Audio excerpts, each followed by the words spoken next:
Discretion is advised.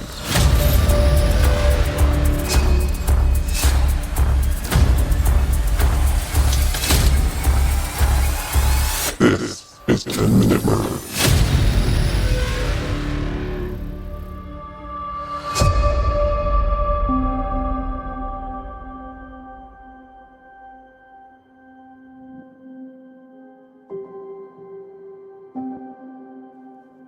In 1944, West Mahanoy Township, Pennsylvania, became the home of a life steeped deep in pain and tragedy.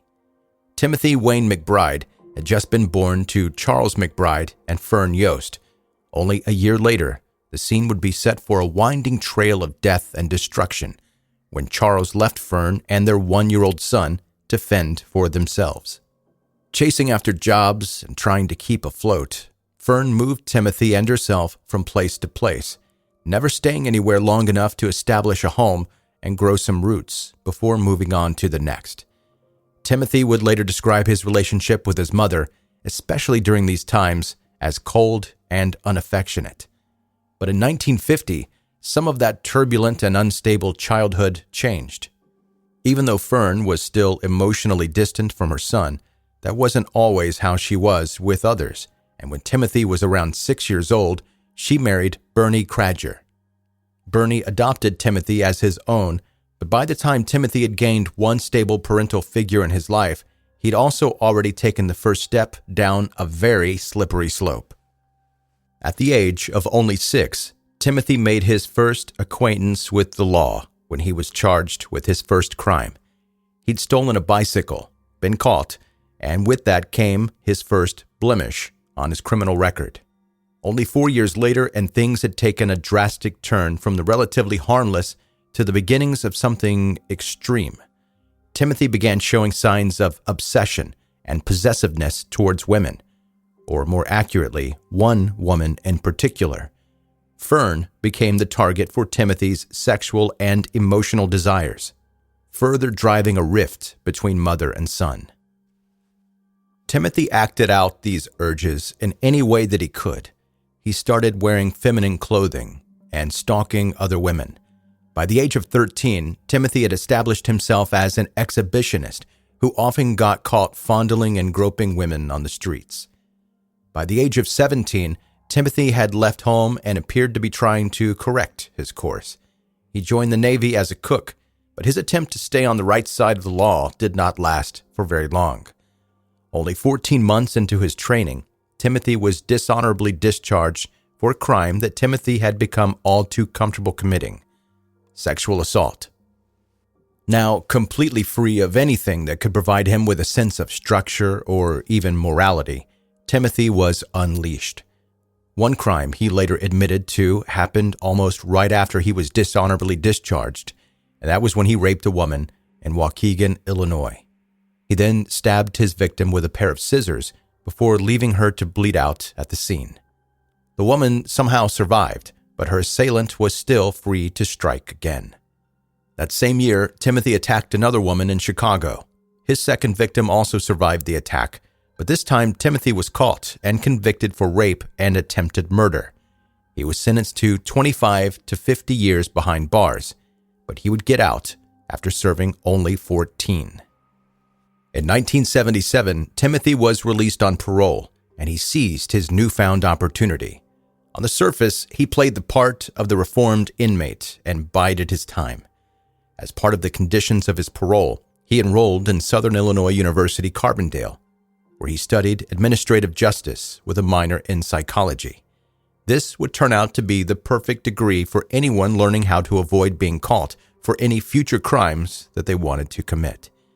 Timothy then went on to study and then become an EMT, ambulance driver, then giving himself the perfect mask and the authority to hide behind to commit them. By day, he walked the streets, seemingly an upright citizen and reformed inmate. He was first a student and then an EMT medic. His colleagues became his friends, and both the men and women who knew him found him to be pleasant and charming. But by night, Timothy Krajcir was someone else entirely.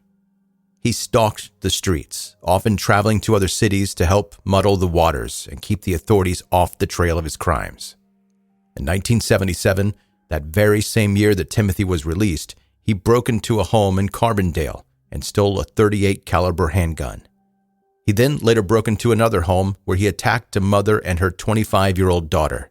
He sexually assaulted the daughter before shooting both of the women in the head, killing them and eliminating any witnesses to his crimes. But one of his victims was a little closer to home. She was the 13-year-old daughter of one of his neighbors, and by 1979, Timothy had already been molesting her for over 2 years. When he was finally caught and arrested for sexually assaulting a minor, his EMT friends and colleagues could not believe that the Timothy Krajcir they knew would be capable of such a heinous crime. He told them that the girl had lied to him about her age, and they believed him. His friends all band together and posted his bail, essentially releasing a killer and a rapist back onto the streets. Timothy then seized his opportunity again.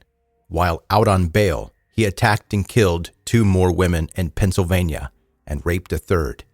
When he was found guilty for the child molestation charges, his former colleagues were beside themselves with guilt and shame. Almost unbelievably, Timothy was released only a year after sentencing. In 1980, his psychiatrist announced that he believed Timothy to be reformed and said that the only way to prove this theory was to put Timothy to the test.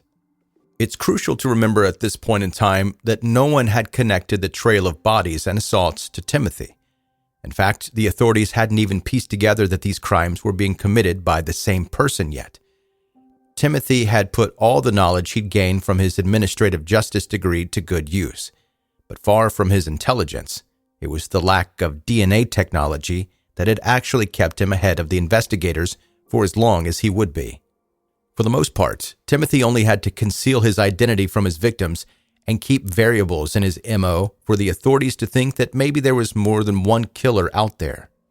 The closest they came to pinning everything on one person was when Timothy became known as the Blue Bandana Rapist. He often wore a blue bandana over his face when committing his crimes, and perhaps this marked the beginning of the end of him evading suspicion. Maybe spurred on by his success in eluding authorities so far, Timothy began to get careless.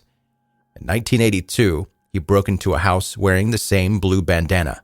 He then proceeded to rape a 34-year-old woman while her 10-year-old daughter watched. He then left and later attacked a 57-year-old woman in Cape Girardeau. He strangled her to death, but then left several strands of his own hair behind at the crime scene. Later that year, he killed another 65-year-old woman in Cape Girardeau.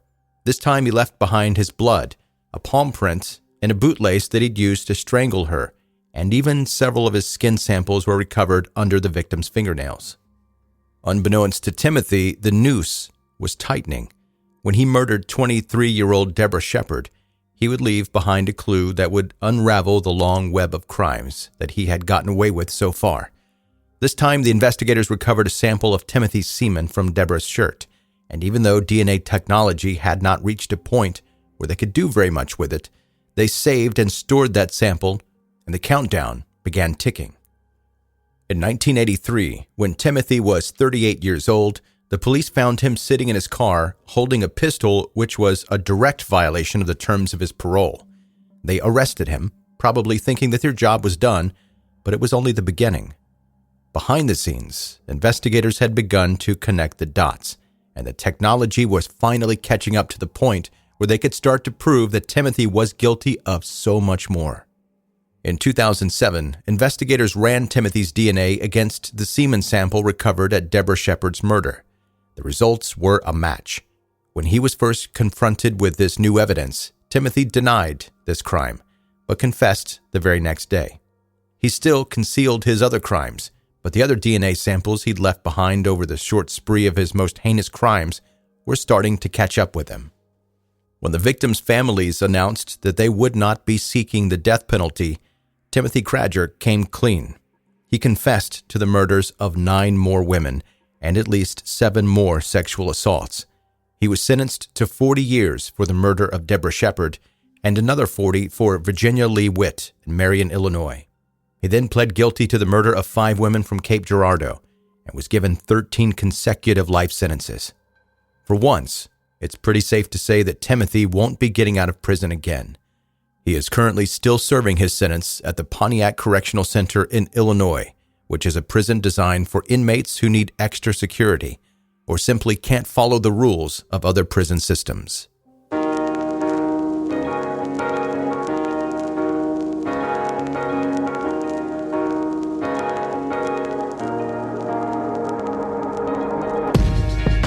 That's 10-Minute Murder for today. Brief and bingeable true crime. I'm Joe, the host, and thank you so much for taking the time to listen. If you like this episode, if you like 10-Minute Murder, please leave a rating and review any place that's possible. Spotify being one of the main ones. Apple, if you have an iPhone, you listen on Apple Podcasts. They've got a place you can leave ratings and reviews. Audible, a lot of people listen there. They have a place to do that as well. Any place that is possible, leave a positive feedback there, and it helps the show grow. You can go to 10minutemurder.com for all things related to the podcast. A quick email question from someone that wants to remain anonymous. Joe, how long, I'm curious, does it take you to do each individual episode? Thank you. It varies greatly, anonymous person. It can be super short. Like I could possibly do all of it in one day. But then there are some that I've been working on for weeks. So there's really no right answer to that. The ones that take much longer are the ones with so much more information out there. For instance, I've been kicking around the idea of doing the West Memphis 3. And if you know that story, which you probably, if you're listening to the sound of my voice right now, you definitely know about the West Memphis 3. There's so much to talk about with that. And I've got a compact 10 minutes to do that. It's nearly impossible, but I'm definitely trying. I'm trying to figure out a way to do that.